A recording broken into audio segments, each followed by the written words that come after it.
우리 성경 말씀 에베소서 2장 8절과 9절 두 절 말씀 보겠습니다. 한 목소리로 두 절이니까 같이 읽죠. 시작. 너희는 그 은혜에 의하여 믿음으로 말미암아 구원을 받았으니 이것은 너희에게서 난 것이 아니요 하나님의 선물이라. 행위에서 난 것이 아니니 이는 누구든지 자랑하지 못하게 함이라. 아멘. 오늘부터 우리가 몇 주에 걸쳐서 한 가지 주제에 대해서 좀 말씀을 나누려고 합니다. 그 주제는 은혜예요. 은혜. 몇 주 전에 우리 이제 일기 제자반이 끝났는데요. 개인적으로 저에게는 참 유익이 많은 시간이었습니다. 수료하신 분들에게 또 물어보시면은 뭐 어땠는지 들으실 거예요. 매주가 제게는 기다려지는 시간이었고 또 은혜도 많이 임한 시간이었다라고 생각을 해요. 말씀을 통해서 받은 은혜를 함께 공유한 사람으로서 이런 생각이 들었어요. 이게 좀 그냥 잊혀지지 않고 계속 좀 남아 있었으면 좋겠다.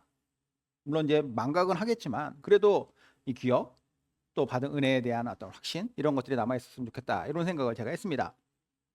그래서 은혜에 관한 책을 좀 선물했으면 좋겠다라는 생각이 들어가지고 마침 요 근래 은혜란 무엇인가라는 책이 신간으로 나와서 제가 먼저 읽어보고 또 그 내용이 너무 좋아서 선물로 드렸어요.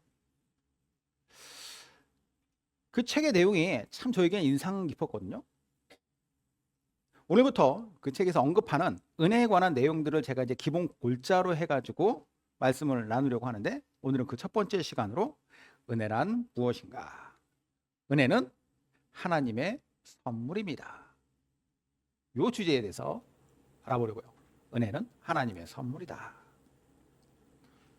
일단 은혜에 대해서 우리가 알아보기 위해서 기존에 우리가 가지고 있었던 은혜라고 하는 것에 대한 개념, 사전 지식 무엇인가 좀 생각해 봤으면 합니다. 은혜란 무엇인가? 여러분들 생각하시기에 은혜란 무엇입니까? 사실 은혜라고 하는 말은 교회에서 정말로 흔하게 쓰이는 말이에요. 한 세 손가락 안에는 들 겁니다. 말씀, 기도, 은혜, 찬양 이런 말들 많이 쓰죠. 성경에서도 은혜라고 하는 단어가 많이 등장하고 그리고 설교를 할 때나 기도를 할 때 은혜가 많이 언급되고 찬양의 가사 아까 우리가 불렀잖아요. 모든 것이 은혜다. 수없이 많이 사용돼요. 은혜가 어디에 쓰이는가 한번 제가 좀 이렇게 찾아봤더니 곰곰이 생각해보니까 이런 것들이 있더라고요. 먼저 은혜다라고 했을 때 약간 인사 같은 표현으로 은혜라고 하는 단어를 많이 써요. 은혜 받으세요. 그렇죠? 하나님의 은혜가 함께 하시길 바랍니다. 당신의 삶의 은혜가 있길 바랍니다. 이런 약간 인사 같은. 또 예배를 드린 뒤에 보통 뭐라고 얘기하나요? 오늘 말씀에 은혜 받았습니다. 찬양이 너무 은혜로웠어요. 예배가 은혜 충만했습니다. 이런 은혜를 이야기하죠. 혹은 어떤 말이나 행동을 은혜라는 것으로 평가하기도 해요. 지금 그 말 은혜가 안 되는 말이에요. 이런 거. 너무 우리 까다롭게 하지 말고 은혜로 갑시다. 이런 거. 이런 방식의 은혜도 은혜라고 하는 단어도 사용을 해요. 때로는 자기의 영적인 상태를 은혜라고 하는 단어로 표현을 합니다. 요즘 제 은혜가 많이 떨어졌어요. 우리 모두 은혜를 회복합시다. 이런 것들. 그리고 하나님께서 일하시는 역사와 관련해서도 아까 우리 찬양했던 대로 모든 것이 은혜입니다. 하나님의 은혜로 여기까지 왔습니다. 하나님의 일하심에 대해서 말할 때에도 은혜라고 하는 단어를 써요. 또 저 같은 목회자들이 자주 쓰는 말이죠. 여러분 은혜를 흘려보냅시다. 이런 거. 은혜를 사모하는 마음으로 예배를 드립시다. 이런 것들. 가만히 보면은 단어는 하나인데 이 단어 안에 있는 여러 의미들이 있어요. 성경적으로 아주 명확하고 확실한 개념도 있지만 때로는 이게 약간 변질되어 있는 것도 있습니다. 자, 그렇긴 한데 분명한 것은 다양한 쓰임에도 불구하고 이 은혜라고 하는 단어 안에 담겨 있는 의미는 매우 좋은 것이다 라는 거죠. 은혜는 좋은 거다. 그냥 좋은 정도가 아니라 사실 은혜라고 하는 것은요, 기독교 신앙의 핵심이라고도 할 수 있습니다. 우리 신앙의 핵심이다. 은혜가. 앞서 언급했던 은혜란 무엇인가 라는 책에 C.S. 루이스와 관련된 일화가 하나 소개되어 있는데요. 제가 한번 읽어드리겠습니다. 영국에서 열린 비교 종교학 회의에서의 일입니다. 세계 각국에서 모인 종교의 전문가들이 타 종교와 구별되는 기독교 신앙의 고유한 특징을 놓고 오랜 토론을 나누고 있었는데 회의실을 잘못 들어온 C.S. 루이스가 그 대화를 들었어요. 그리고 이렇게 한마디를 던졌다고 합니다. 그거야 쉽죠. 은혜 아닙니까? 은혜. 우리가 곰곰이 생각을 해보면 이 짧은 대답이 기독교 신앙의 핵심을 정확하게 짚고 있다는 것을 알 수 있습니다. 우리가 흔히 기독교 신앙의 본질로 여기는 성육신이라든가 신적인 희생이라든가 아니면 부활이라든가 이러한 개념들은 형태는 다를지 모르겠지만 다른 종교 전통에서도 부분적으로나마 찾아볼 수 있는 것들입니다. 그죠? 성육신, 육신이 되었다. 하나님의 육신이 되었다. 신이 인간이 되었다라고 하는 것들은 다른 종교에서도 보입니다. 신적인 희생, 인간을 위해서 신이 희생했다. 다른 종교에서도 이야기하죠. 부활에 대해서도 많은 설화들 속에서 고대 설화들에도 부활의 개념들이 있습니다. 그러다 보니까 성경도 하나의 설화로 사람들이 치부하죠. 같은 비슷한 얘기 아니냐. 물론 그것들이 예수 그리스도의 사건과 어떤 동일한 의미나 차원에서 비교할 수 있는 건 아니에요. 어쨌든 그래도 그 안에는 그런 개념들이 있다는 것이죠. 그런데 은혜라고 하는 것, 이 개념은 하나님의 사랑으로 우리에게 찾아온다라는 개념으로서 다른 종교에서는 찾아보기 어렵다라는 거예요. 타 종교에서는 인간의 노력이 신적 보상이나 구원을 얻기 위한 조건, 수단이 되지만, 그렇죠? 그래서 열심히 헌신해야 된다, 희생해야 된다, 착하게 살아야 된다, 아니면은 고행을 해야 된다, 이런 것들이 어떤 구원을 위한 조건이 되고 수단이 되지만, 기독교에서는 감히 신의 사랑을 무조건적인 은혜로 이해한다라는 거예요. 이게 기독교만의 독특한 특성이다. 자, 무슨 얘기인지 이해되실 거예요. 자, 우리 기독교, 사실 기독교라고 하는 하나의 종교로서 묻는 것이 아니라 우리가 유일한 진리를 믿는 진정한 신앙에서 인간이 만들어낸 여타의 종교들과의 명확하게 갈리는 지점이 바로 이 은혜라는 거예요. 은혜. 그러므로 은혜가 없으면 우리의 믿음도 없어진다고 생각하면 되고, 은혜가 없으면 우리의 구원이나 우리의 소망도 사실 신기루처럼 사라져 버립니다. 다 바스라져 버려요. 은혜가 매우 중요하다. 자, 그렇게 은혜가 중요한데 이 은혜에 대한 명확한 정리가 좀 잘 안 되어 있다는 거죠. 오해하는 부분들도 많고 곡해된 부분도 있어요. 물론 어느 한 문장이나 단어로 은혜를 완벽하게 정리하고 정의할 수는 없습니다. 그렇기 때문에 우리가 은혜라고 하는 한 주제를 놓고 제가 이렇게 시리즈로 말씀 보는 거예요. 어떤 측면에서 어떻게 해석할 수 있는가? 하나님의 은혜는 방대하고 큰데 이것을 우리가 어떻게 이해할 것인가? 그것을 알아보자라는 것이죠. 그래서 오늘 제목이 은혜란 무엇입니까? 은혜는 하나님의 선물이다라는 거예요. 자, 이와 관련해서 에베소서 2장의 본문을 보면 사도 바울이 에베소 교회 성도들에게 이런 말을 합니다. 너희는 그 은혜에 의하여 믿음으로 말미암아 구원을 받았으니 이것은 너희에게서 난 것이 아니요 하나님의 선물이라. 행위에서 난 것이 아니니 이는 누구든지 자랑하지 못하게 함이라. 자, 바울이 무슨 말을 했는가? 자, 일단 여기 보면은 구원이라고 하는 단어가 딱 눈에 띄는데, 구원은 무엇이냐? 믿음으로 말미암아 받는 것이다. 구원은 믿음, 예수 그리스도를 믿음으로써만 받는 것이 구원이잖아요. 구원은 믿음으로 말미암는 것이다. 그리고 구원은 믿음의 결과물이죠. 자, 그런데 이 믿음과 그로 말미암는 구원이라고 하는 것은 인간의 영역에서 발생될 수 있는 것이냐? 그렇지 않다라고 여기서 얘기해요. 만약에 그렇다면 행위라고 하는 것이 당연히 강조되고 그 행위를 요구할 텐데 여기 뭐라고 얘기해요? 행위에서 난 것이 아니니 인간이 뭘 잘했다라고 해서 그 보상으로 말미암아 주어지는 게 믿음이고 그것이 구원이다, 이게 아니라는 것을 이야기하기 위해서 이 행위를 강조한 겁니다. 행위에서 난 것이 아니라. 그러면 이 믿음과 구원은 어디에서 나느냐? 하나님의 은혜라고 하는 것, 은혜에 의하여, 은혜의 영역 안에서 이루어진다라는 거예요. 반대로 하면 하나님의 은혜 밖으로 벗어났을 때 진정한 믿음이 생기느냐? 믿음이라는 것이 있을 수 있느냐? 없다. 믿음이 없으면 당연히 구원이라는 것도 없죠. 그래서 믿음과 구원은 은혜 안에 이렇게 포장되어 있는 거예요. 오직 은혜 안에서만 믿음이 발생하고, 그래서 구원으로 나아갈 수 있다. 자, 여기까지 이해되시죠? 간단히 말해서 은혜가 없으면 우리 인간에게는 믿음도 없고 구원도 없고 소망도 없고 아무것도 없다라는 거예요. 그만큼 은혜라는 것이 매우 중요하다라는 것을 바울이 힘주어서 강조하는데, 그렇죠? 은혜가 없으면 절대로 안 된다. 자, 그러면 이처럼 중요하고 소중한 은혜가 어디에서 기인하느냐? 당연히 하나님으로부터 기인하는데, 하나님께서 곧 은혜라고 하는 것을 만드신 분이고 그 안에 믿음과 구원을 넣어서 우리에게 주셨어요. 이 주셨다고 하는 표현 잘 기억하셔야 돼요. 파신 게 아니에요. 주신 거예요. 은혜가 판매용이었다라고 한다면 이 은혜를 사기 위해서 어떻게든 애를 써야죠. 결국은 우리가 값을 치러서 행위를 통해서 얻는 결과물이 아니라, 바울이 뭐라고 얘기합니까? 행위로 살 수 있는 것이 아니다. 행위에서 난 것이 아님이 그러므로 누구도 자기 행위를 자랑할 수 없다. 그러면 이 행위와 관련이 없다, 관계가 없다면 은혜는 무엇인가? 8절의 하반절에 말하죠. 8절 하반절에 뭐라고 얘기해? 예. 이것은 너희에게서 난 것이 아니요 하나님의 선물이라. 하나님의 선물이라. 믿음과 구원을 담고 있는 은혜, 곧 하나님의 선물. 선물이라는 것이 무엇인가에 대해서도 생각해 봐야겠죠. 선물이 뭐냐? 선물은 그냥 주는 겁니다. 거저 주는 것. 어떤 보상을 기대하고 주는 게 아니라 거저 주는 것.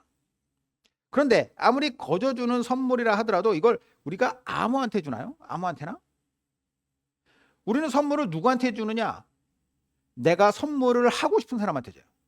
혹은 선물을 받을 만하다라고 생각됐을 때 주죠. 그 필요성을 느끼는 사람이 상대방에게 주는 것이 선물이에요.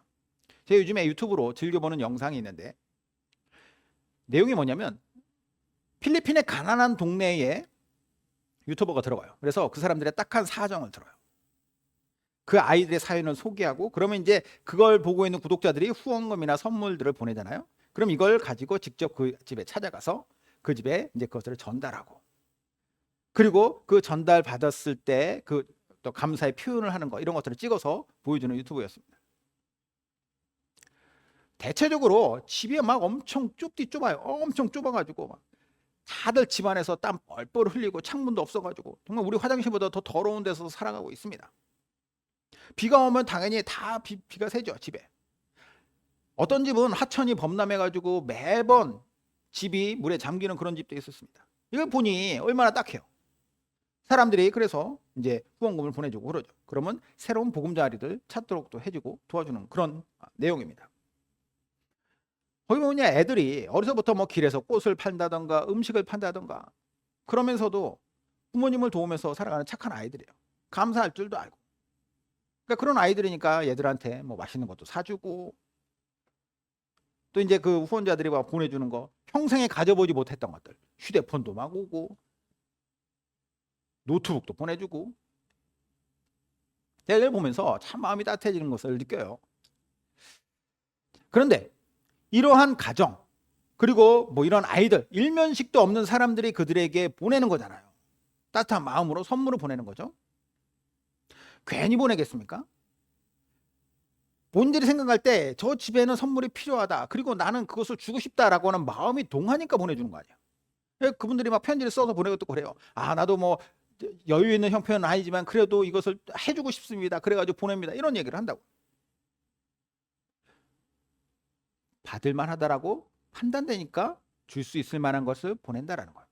뒤집어서 말하면 내가 저 집에 선물 줄 필요 없겠네, 혹은 쟤한테는 굳이 선물이 필요 없겠네 생각되면 안 해요. 아무리 선한 마음으로 주는 선물이라도 선물을 받을 만한 사람에게 우리는 선물을 준다라는 거예요. 그러면 이러한 선물의 개념을 우리가 가지고 하나님께서 우리에게 주신 은혜라고 하는 선물을 한번 생각해 보죠. 우리에게 은혜의 선물을 하나님께서 주셨는데, 그러면은 주신 것은 하나님께서 판단하시기에 얘는 선물을 받을 만한 자격이 있다라고 판단하셨기 때문에 주신 거 아니겠습니까? 왜냐? 모든 사람이 다 받을 수 있는 게 아니에요. 모든 사람이 다 은혜를 누리는 건 아니지 않습니까? 그러면 우리는 스스로 생각할 때 정말 그런 선물을 받을 만한 자격이 있던가? 이런 생각 한번 해봐야죠. 솔직히 그런 것 같기도 하고 아닌 것 같기도 하죠.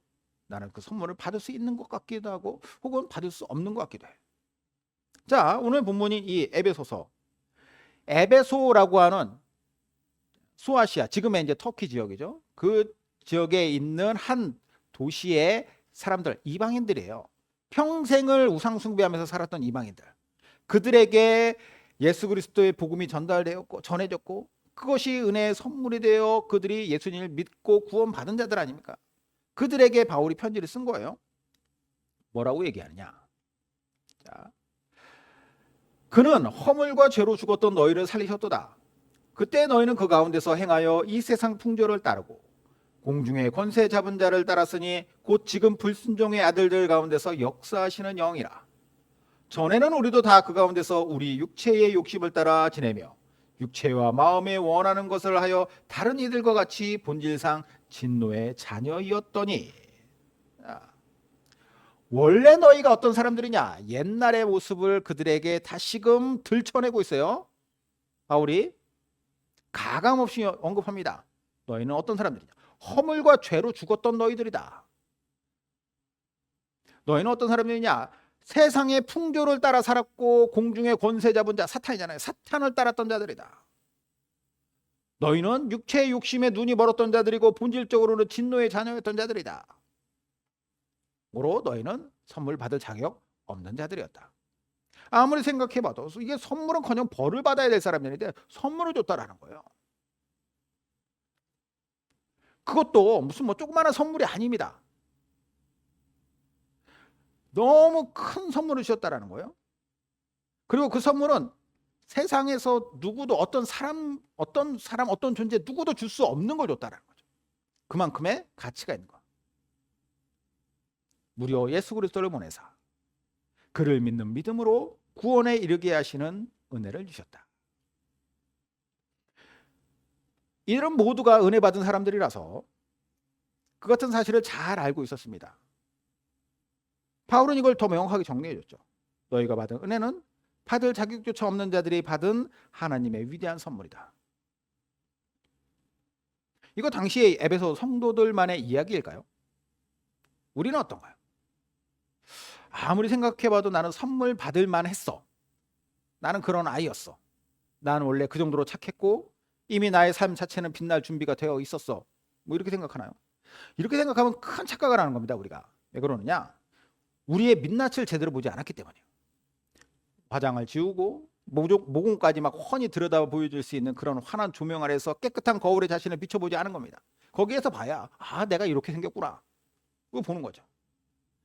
외모를 우리가 비하라 이 얘기가 아니라 우리 내면의 모습을 직면해야 된다는 거예요. 우리는 어떤 자인가? 우리는 참 그런 사람들이에요. 악하고 더러운 자들. 그럼에도 우리에게 은혜를 주셨다? 그럼 이제 이유가 있을 거 아닙니까? 보통 우리는 이유가 있을 것이다 생각하죠. 그 이유는 뭘 바라고 주신 게 아니라 그냥 주신 거예요. 하나님의 판단으로. 우리는 알 수 없는 하나님의 판단으로. 너에게 주고 싶다. 내가 너한테 부어준다 라고 선물로 부어주신 것이죠. 방글의장 뿡뿡이 노래를 보면요. 뿡뿡이가 좋다고 그러면서 뭐라고 그러냐면 왜 좋냐고 그러냐면 그냥 그거는 그냥 좋은 거. 하나님께서 우리를 사랑하시는 것은 그냥 좋은 거. 그분의 판단인 것이지 그 판단을 우리가 이리 재고 저리 재고 그럴 필요가 없다라는 거죠. 그럴 수도 없고. 하나님께서 주신 선물이 은혜로서 우리 가운데 임하였는데 그 안을 열어보니 예수 그리스도라고 하는 구원자를 믿을 수 있는 믿음과 그로 말미암은 구원이 들어 있었다. 그러니 우리가 뭘로 우리 스스로를 자랑할 수 있겠습니까? 오직 감사밖에 없죠. 감사. 아까 언급했던 유튜브 이야기를 다시 해보면 어떤 에피소드에서 어느 집에 이제 상황이 너무 안 됐어요. 그래서 그 스토리를 보고 많은 분들이 이제 후원금을 보낸 것이 십시일반 모여가지고 상당히 큰 금액이 됐습니다. 이곳 사람들이 평생 만져볼 수도 없는 금액, 꿈도 못 꿔본 금액이 이렇게 두만 봉투에 담겨가지고 전달돼요. 이 영상에 애기 엄마가 엄청 우는 거예요. 자기한테 이런 일이 일어날 줄을 상상도 못했던 거죠. 단 한 번도 생각지 못했던 일이 나한테 일어났다라는 거예요. 갑자기 이 유튜버를 만났고 그를 통해 가지고 자신의 이야기가 먼 우리나라까지 전달되었고 그 결과로 여기에서 그 사람에게 자기는 꿈꿔보지 못했던 그 사랑이 전달된 겁니다. 뭐라고 얘기했냐? 불가능한 일들이 일어났다. 일어날 수 없는 일이 일어났다.